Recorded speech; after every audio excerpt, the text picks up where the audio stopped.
Hey everybody, this is Steven from PopCultureMaven.com, and we're back with this week's new comic book reviews, and it's a big one, kids. We've got this, and we got a lot of graphic novels that came out this week, and a very special one that you definitely need to check out. But before we get going, we've changed the books back here. And since we are now in October, I thought it would be appropriate to do horror month. So no, obviously we review comics. I might do horror movies back here. We'll see. We'll see what you think. What do you think? Should I put some horror movies up along with the comic review? So I don't know. Let me know. Let us know. Okay, so we're gonna go through these really quick.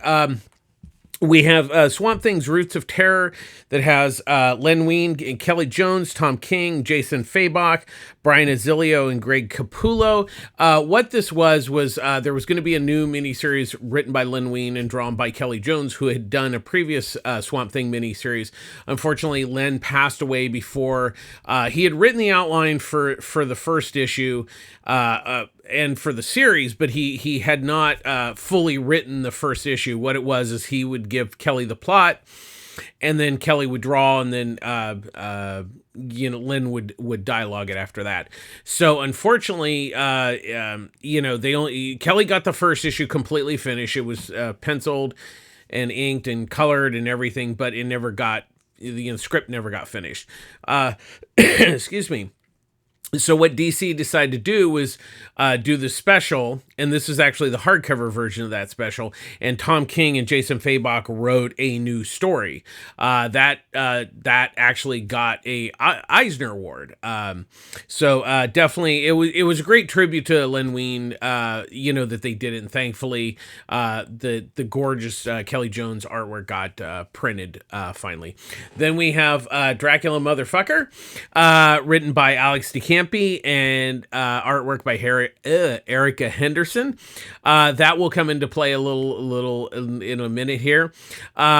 It's really good. I really love that book. Then we have the Evil Dead hardcover reprint of the series, the Dark Horse series, mini series that Mark Verheiden and John Bolton he painted the artwork. It's absolutely gorgeous. And then we have the Graveyard Book by Neil Gaiman, and there's so many names. The stories are by Neil Gaiman, then they are adapted by P. Craig Russell, with the artwork with Russell, Kevin Nolan, Tony Harris, Scott Hampton, Galen Showman, Jill Thompson, Stephen B. Scott, and David LaFontaine. That's a really good book. You can't go wrong with Neil Gaiman, and what an all-star lineup of artwork. And then finally we have Night Force by Marv Wolfman and Gene Colan.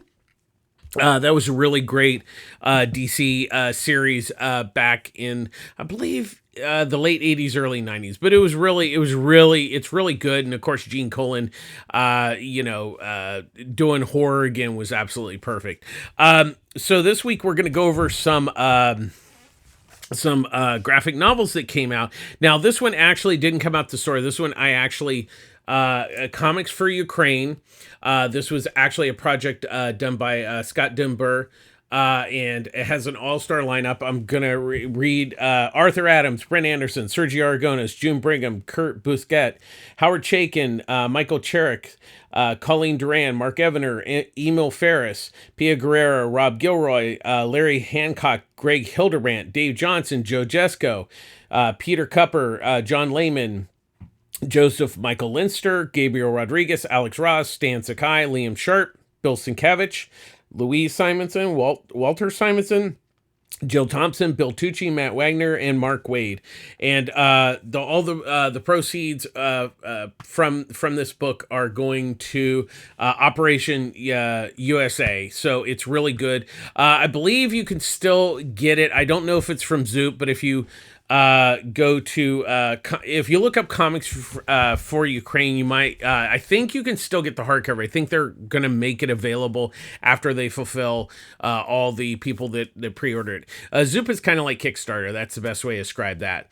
DC had two all ages book that came out this week. First we have Diana and the Hero's Journey. That's written by Grace Ellis with artwork by Penelope Rivera Gaylord. Now, I haven't had a chance to read these, but I really like the artwork on this, and I'm a big fan of Grace Ellis. She did Lumberjanes and many other things, so this one looks really good. This one I'm very excited for, the Superman Harvest of Youth. Let me get this a little better, by Sienna Grace. He talked about it at Comic-Con and showed off some artwork. It looks really good. I'm very excited to read this. There was a lot of comics, so I just didn't get a chance to read these. And then we have Parasocial, written by Alex DeCampi and Erica Henderson in their last collaboration. Dracula motherfucker. Once again, I haven't read this, but I'm very excited because they're a really great creative team. So definitely check those books out this week. Pick them up at your local comic shop, except for the comics for Ukraine. Hopefully, I'll see if I can find a link to where you can possibly buy it and put it in the comments after the video is posted. I'll see what I can do. Okay, so that big graphic novel week this week. So now we get to the regular books. First off, the biggest book of the week, Transformers, written and drawn by Daniel Warren Johnson. You know, I love Daniel Warren Johnson, and but here's the funny thing: I'm not necessarily a huge Transformer fan. I like him, but you know, I never was really into like the cartoon and stuff like that. And I kind of read some of the Marvel comics, and you know, I had some of the original toys back in the day. But you know, I liked it. I just wouldn't say that I'm a huge Transformer fan. But really, the biggest draw here is obviously Daniel Warren Johnson.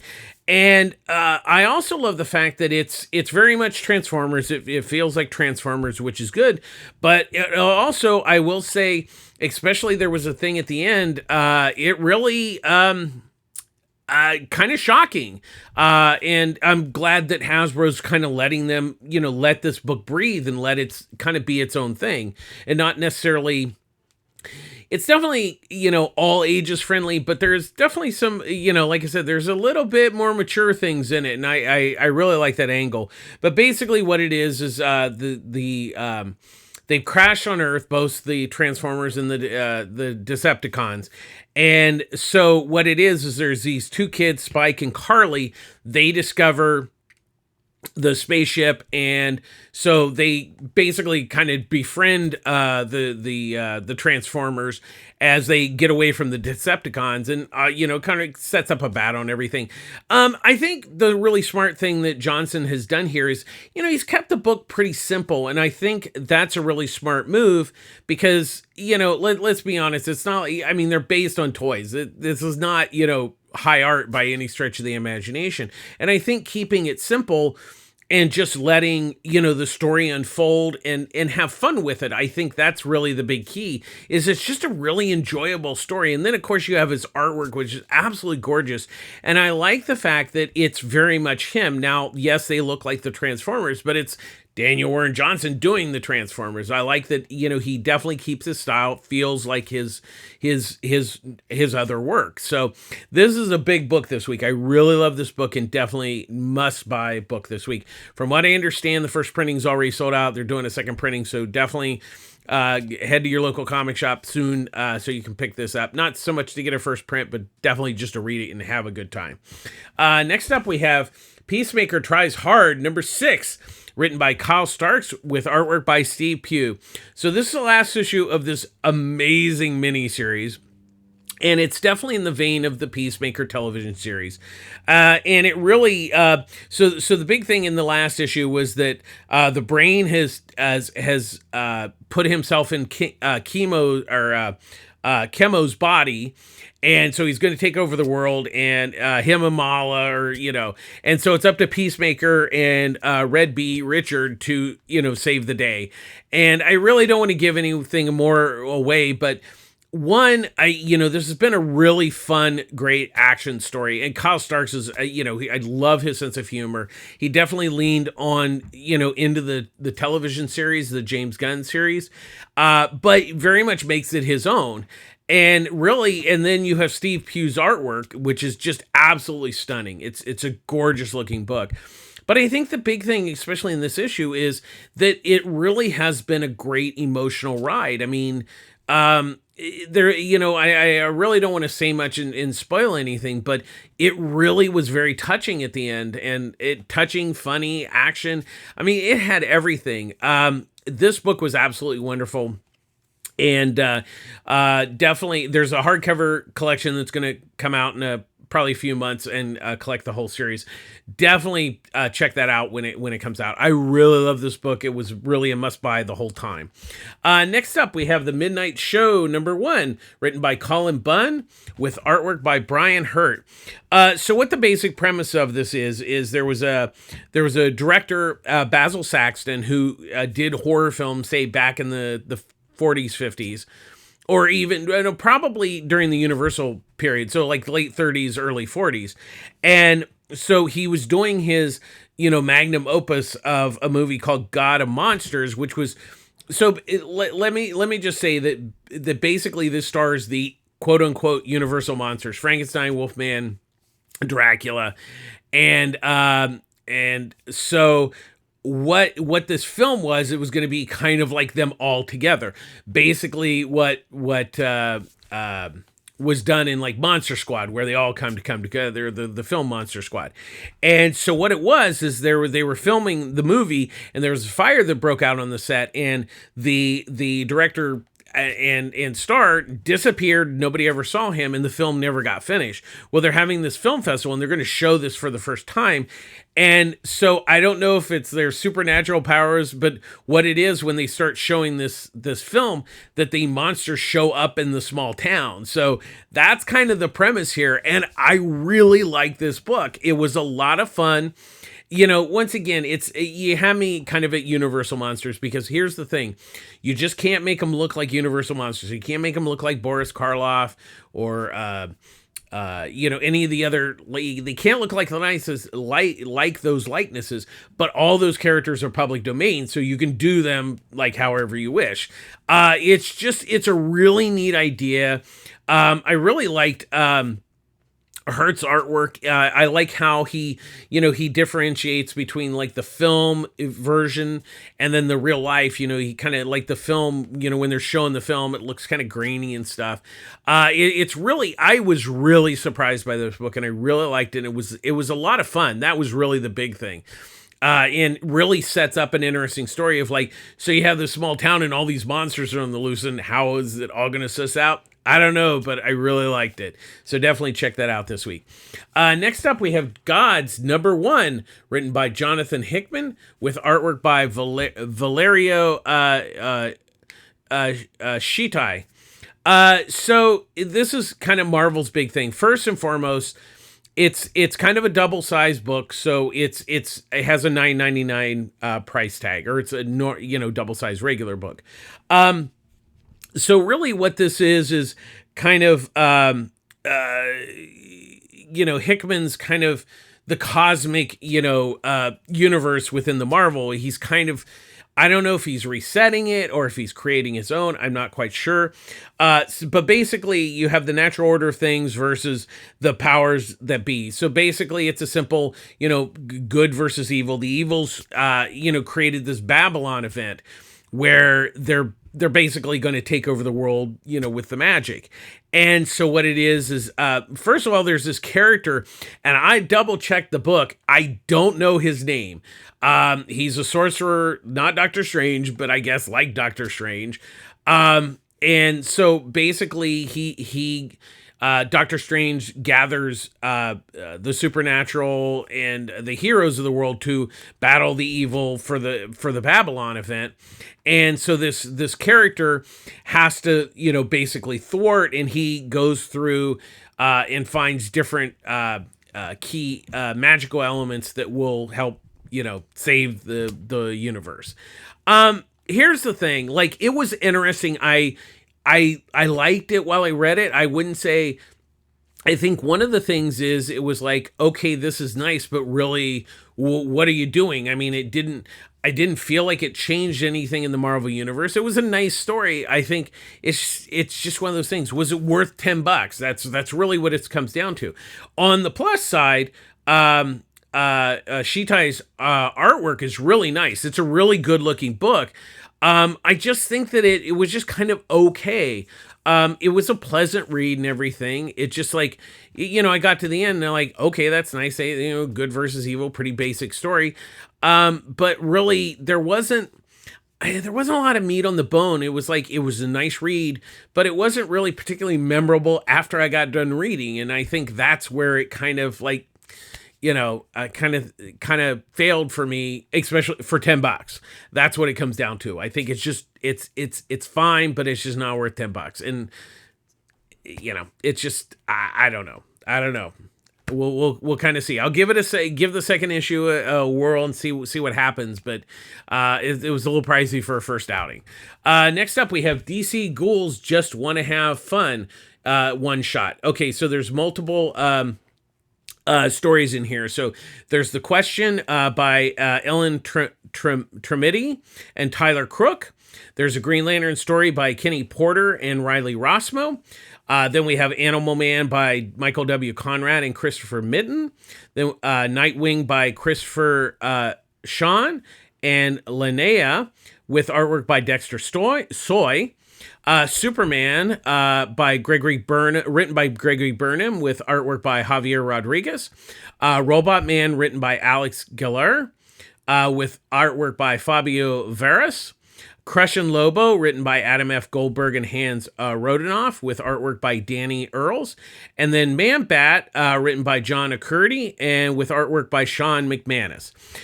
So once again, I always gauge these. Let's see, there's 1, 2, 3, 4, 5, 6, 7, 8, 9. So there's 9 stories. It's a $10 thing. Roughly we'll say little over a buck a story, and it always comes down to is it worth it? The one thing I will say, yes, this one is worth it for a couple reasons. First of all, it's kind of in the horror genre. It's obviously put out for Halloween. But really, the big thing is there's a lot of really great talent here that you don't really see. Especially Tyler Crook's been doing his own series over at Dark Horse. So I haven't really. I don't know if this is his first DC work, but it's definitely pretty rare for him. And Riley Rossmo, who is I'm a really big fan. Sean McManus, I really love, and I was very excited to see that. Overall, there was not the ones that weren't like really what it came down to. The ones that were okay, but they were kind of dropped down a little bit because the quality of some of them were so good. Overall, I think all the stories were pretty good. There was a couple that were a little weaker, but they weren't like terrible or like, well, that was really bad. The question basically is the Montoya question, and she there's been a murder at this fashion show in Gotham. And so she has to kind of figure out, who's behind it and everything. That was really interesting story. Tremedy, the story's pretty basic, but it's kind of, the murder mystery type thing. But really the big win for that, again, is Tyler Crook's artwork, which is really, really wonderful. The Green Lantern story has Green Lantern and Etrigan, the demon, and it's kind of about this prison break, about this monster who turns other inmates into monsters, and Green Lantern and Etrigan have to defeat him. And it's it's a fun little story. Kenny Porter, once again, it's a nice short story. The big win is Riley Rossmo's artwork. It's really great. I definitely give Porter, he did a good job of getting Etrigan's dialogue as rhyming. Then we have Animal Man, which is actually a really fun story by Michael W. Conrad, and it's about Animal Man's daughter who has his powers, and she's kind of bullied at school, and then what it is she goes out for trick-or-treating, and let's just say she gets revenge with the bullies, and what it is Buddy follows her along to see, because the wife says, hey, you should kind of keep an eye on her and make sure she's okay. It was a really fun story. Dexter Soy's artwork, Mitten's artwork was really nice on that. It really had a nice feel for Animal Man. I really liked it. The Nightwing story was one of the ones that I felt was kind of like, okay. Is basically what it is there's a seance or like a mystical thing in the park, and this guy gets bit. He turns into a werewolf, and what it is Nightwing and Red Hood have to, defeat him. And what it is, Red Hood has been following these kind of creature stories and has antidote darts. And it was kind of an okay story. It was nice and everything, and the art was Soy's artwork's nice. It was just kind of one of those, that was an okay story. The Superman story by Burnham and Rodriguez was really good. So what it is Lois is doing a story, so she sends Superman, Clark, to this prison where it's supposedly haunted. And what it is, he gets attacked by a ghost, and it is haunted. I don't want to give anything more away, but there's a big reveal of like what happened at this. There was a kind of a thing that happened at the prison that was not pleasant. And I really liked that story. Had a great ending. The ending was really great. And Rodriguez's artwork was really wonderful. It really fit it. I really like his artwork. He did a Superman story in the new Brave and the Bold book that's out, and I really like his artwork. The Robot Man was really interesting. Basically what it is Robot Man is being haunted by members of the Doom Patrol that have passed away, and it's like overwhelming to him. And it was really an interesting story. Once again, I don't want to really give anything away, but it was quite fascinating. Interesting story. Vera's artwork was really nice. I really like that. Crush and Lobo was probably one of the wildest stories of the whole thing. Basically what it is Lobo gets invited to a costume party, so he comes to ask Crush to help him. So she says that, well, you should dress up like Hugh Jackman from that movie and that character that we can't mention for copyright reasons. I will leave it at that. So then instead of dressing up as said character, he dresses up and starts singing from The Greatest Showman and Les Miserables. And so then he ends up doing, she convinces him to dress up as Aquaman. And then there's a really funny part that goes after that, but it was really, really a wild and funny story. I really like this one. Earl's artwork was really nice. The Man-Bat story was really interesting. It's about a woman who's a school nurse, and she's really kind of, not obsessed with Batman, but she's really enamored with Batman. So one night when she's out walking, she thinks she sees Batman, but it's actually Man-Bat, and she gets attacked by a werewolf. He saves her, but then, he gets attacked. And once again, I don't want to give away the end of the story. It has a really nice ending. Curdy wrote a great story, and I love Sean McManus's work. He's a really great artist, and it was really great to see him again. Overall, definitely worth $10. I really enjoyed this. Like I said, I think the only one that was kind of for me was the weakest one was the Nightwing, and it was okay. It just was kind of, it didn't really, it was just okay. I don't think it elevated like some of the other ones did, but there was a lot of good stuff here and really nice artwork. Overall, the artwork on this book was really good, which is always kind of sometimes been some of the problems with these books. Okay, let's get going. Next up, we have Sins of the Salton Sea, number 5, written by Ed Brisson, with artwork by C.P. Smith. So this is the final issue of this really intriguing miniseries. And so what it is why, so long story short, this guy, his wife and son, she got the son out of there because the son is supposed to be sacrificed to save this monster from destroying the world. And so the son is Silver, and she hired Wyatt and his brother Jasper to rescue them. And so basically the story has been going that the father's been trying to get Silver back, and Wyatt is basically like, look, my family passed away, I'm going to save this kid. It really, it all comes to a head, this issue, and the question comes down to, is the sacrifice of the son the thing that's actually going to, save the world?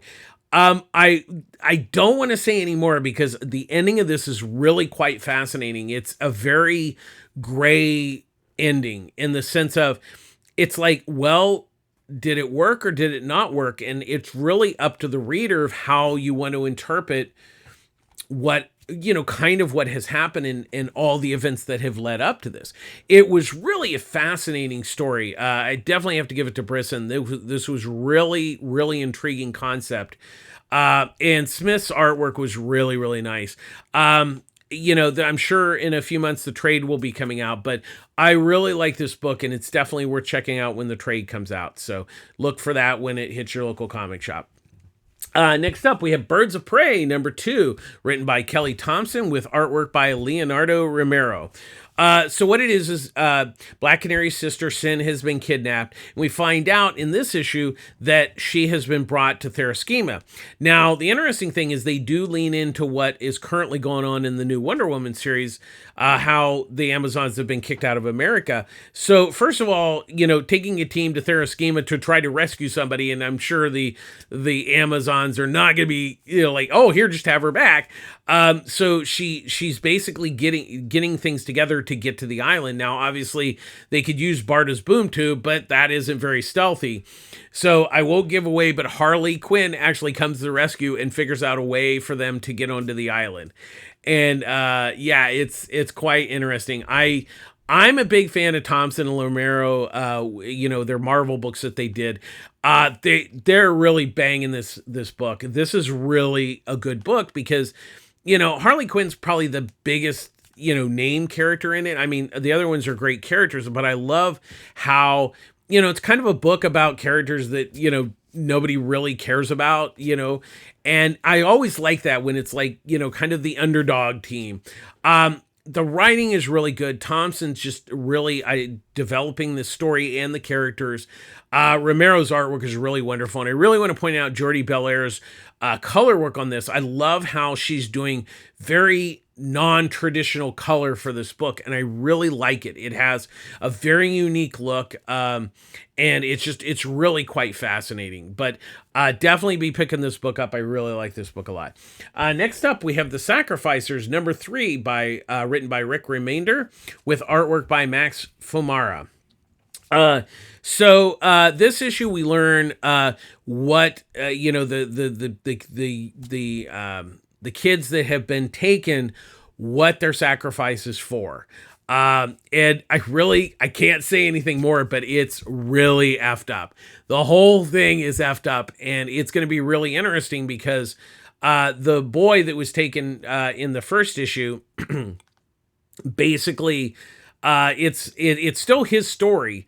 But we also learn that, all I will say is that the rich are running the show, that the poor people are suffering, and I'll just say this: eat the rude.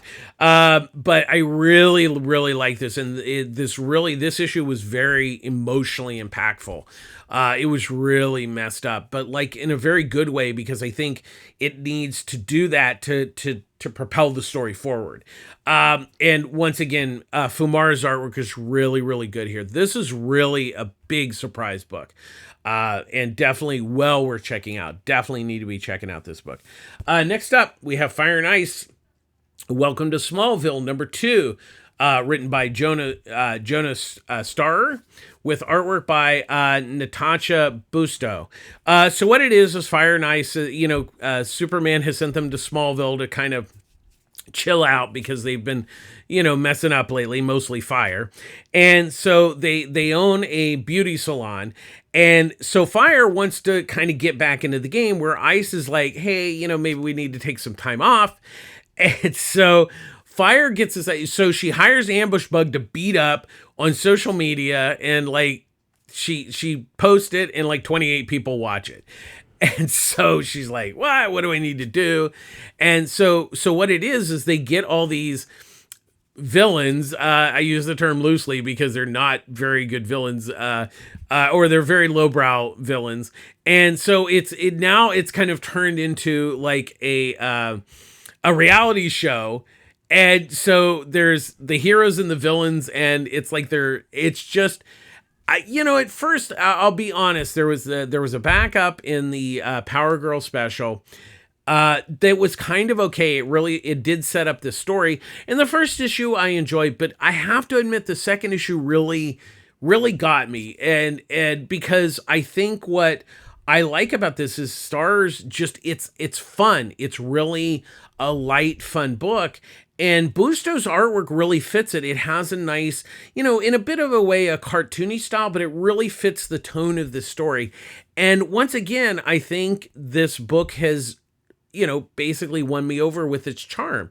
Now, is it the greatest book I've read this week? Certainly not. But that is not a knock against the book. I think it's just sometimes there's a place for books that are just fun, and this one fits that bill perfectly. So definitely worth checking out. I really am. I'm digging this book. Next up, we have Fantastic Four, number 12, written by Ryan North, with artwork by Iban Coelho.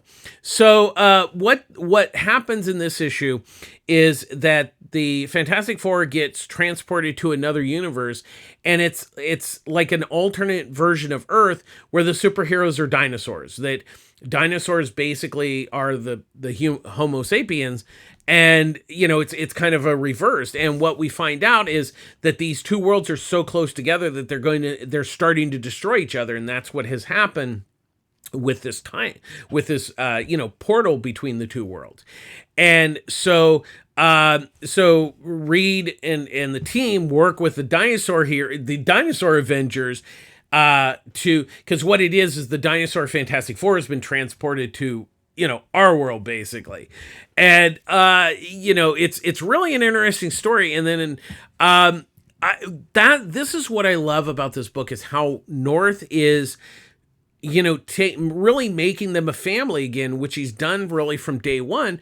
But it's like he's telling somewhat big stories without trying to be overtly epic in a way. And I think that's what, it's big and small at the same time story-wise, and that's what I'm really loving about it. He's just and he's having a really fun time with the characters. I mean, transporting them to do a dinosaur world, I mean, it's insane on paper, but it totally works.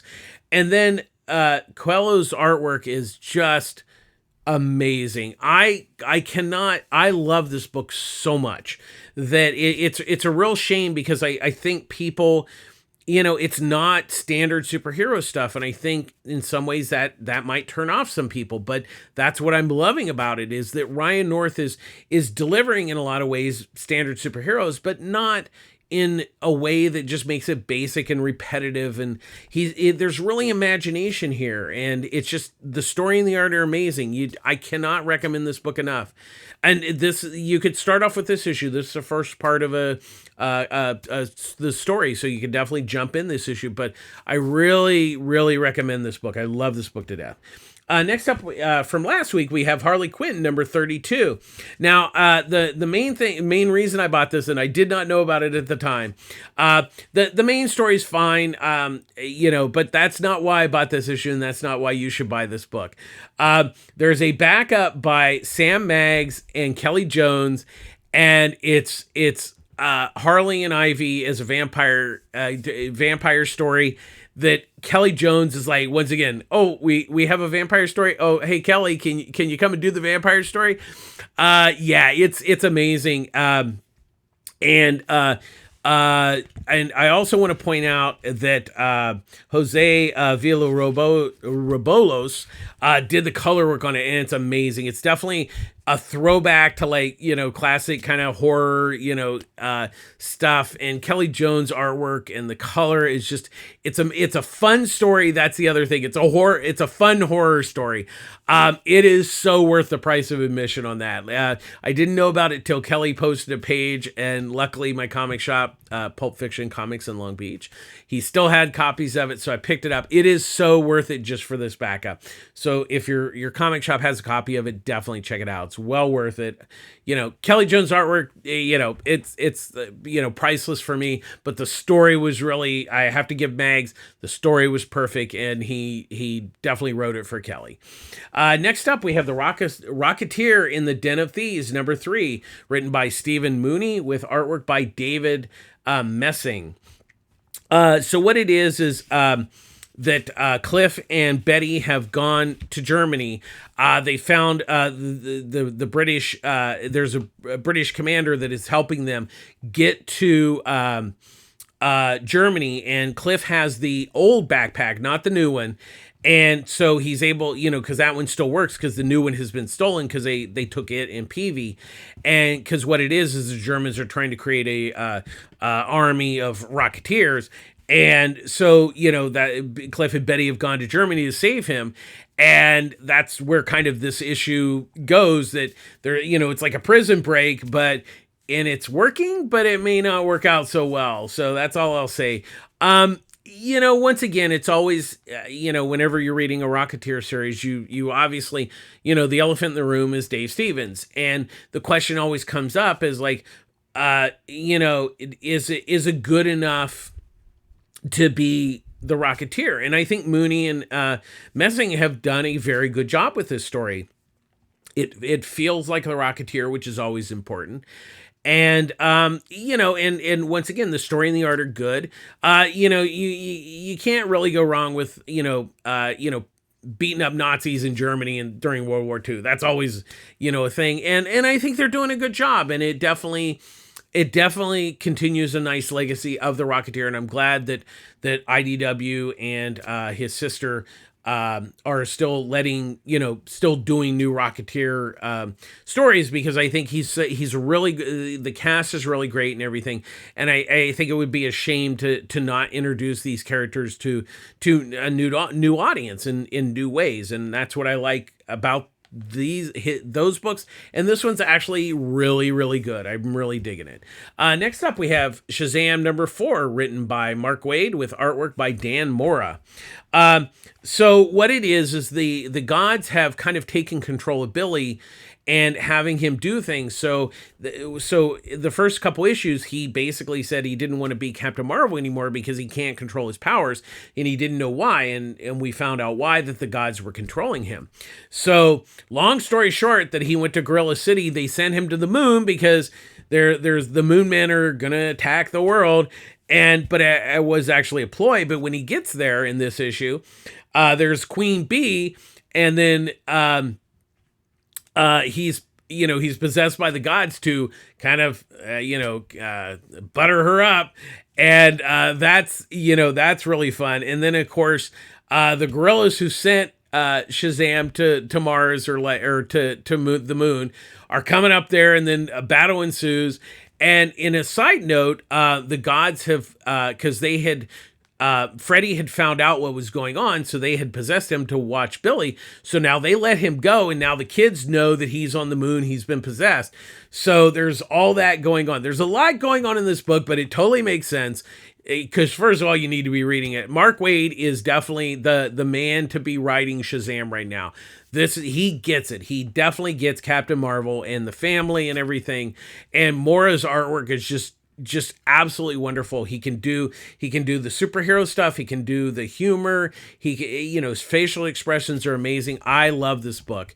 It is definitely well worth picking up. Next up, we have The Penguin #2, written by Tom King, with artwork by Raphael de la Torre. Now, this came out last week, but it was one of the ones we missed, so I definitely want to, review this, because the first issue was really good. And so basically what it is the Penguin had basically, he went to Superman's Metropolis. And well, we haven't seen Superman yet, but who knows? So he went to Metropolis basically like to turn over a new leaf. And then the government basically kind of bothers him and, sets him back. And now he's just going back to Gotham to take over again. And so this issue, he goes to a house with an assassin to basically hire him to help him, retake Gotham. And the assassin's like, dude, I've retired. And so the whole issue is about Penguin convincing him, and it's pretty difficult to swallow. It's really, it's very gritty. I love what King is doing here, is really building the character of the Penguin. How, he he wanted to be good, but then it's just like, he got roped back into being bad. It's really an interesting concept. And I definitely like, I mean, there's some messed up stuff in this book, but it really is very good, story wise. And then, De La Torre's artwork is really, really good. I mean, there's a lot of times where, they're just standing, there's, talking heads and dialogue, and Latour does a really good job of really bringing that to life. And I really like this book a lot. Once again, I think at this point, there hasn't been anything from Tom King that I have not liked. He's just firing on all cylinders. And finally, this week, we have The Plot Holes, #2, written and drawn by Sean Gordon Murphy.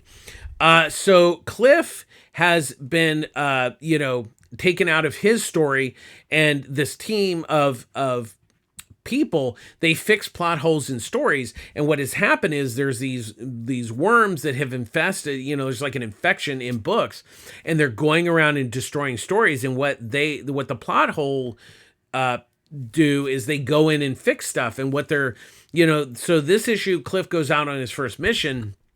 And the first book they get to, it's already gone, it's already burnt to the ground, basically. So they end up going to another story, which is actually during the Revolution, and it has to do with George Washington. And they try to fix things, and it doesn't quite work. But the great thing about this issue is that Cliff, we start learning about the other members of the team and how they were kind of rescued to become, the fixers of books. And, I like how Murphy is, building the characters and stuff with the story still going along. Once again, his artwork's amazing, but I think the concept of this book is really intriguing, and he built quite nicely on this second issue. So, it's still well worth checking out. I really kind of dig this book. I know that originally, I think it was a Kickstarter thing, and there was a hardcover, but now it's being reprinted in single issues. But I do like it, and I think it's worth checking out at your local comic shop this week. That's gonna do it. We burnt through this pretty good. I tried to keep it moving along as best we could. We had a lot of books, a lot of graphic novels. Big surprise this week with those. As always, public service announcement. I get all my comics at Pulp Fiction Comics, Long Beach, California. Ryan Skinner runs a great store. He's the owner. They offer, there's Annie, there's Wendy, there's Derek, who does their social media stuff. Definitely check out their Facebook page. And also they have a group page where we all post stuff there and everything. And as always, please support your local comic shop. They're the backbone of the industry. They make everything run after the creative people have done the books. If you also, a couple things, pre-order the books that you want. That helps them with their orders, and it makes sure that you don't miss an issue of a book or miss a book. It helps them with their ordering so they can not overbuy or underbuy. And definitely pick up your books, as quickly as possible, because they pay for them in advance. So definitely pick them up as soon as you possibly can. And try not to leave stuff or let it lie. But definitely support your local comic shop. And as always, we end our show with be kind to each other, be kind to yourself. I know things are really tough out there. But being kind to others really is a good thing. It's good for everyone. It's good for your soul, and it makes everything better. Excuse me. But the big thing is definitely be kind to yourself and take care of yourselves. That's it's really important right now to really take care of yourself and try to stay healthy. Try to just try to take care of yourself, both physically and mentally. That's going to do it this week. Thanks for watching. As always, please like and subscribe to our YouTube channel. Please share our videos. It's really great. I recently got invited to Blue Sky, so now we have a social presence on Blue Sky. I'm kind of all over the place. Threads is kind of tapered off a little bit, but you can find us, I still on Twitter. We have our Facebook pages. We have Blue Sky. We have Threads, we have Instagram, mostly just posting these things. But, as always with this, if you have comments on the video, definitely put them on our YouTube channel. And as always, take care of yourselves. Thanks for watching. Again, please like and share. Subscribe. Please subscribe to our YouTube channel. That would really be a big help too. And once again, thanks for watching. This is Steven from PopCultureMaven.com signing off for this week. We'll be back again next week with a new fresh batch of comics to review. So take care of yourselves and thanks for watching. Okay, bye-bye.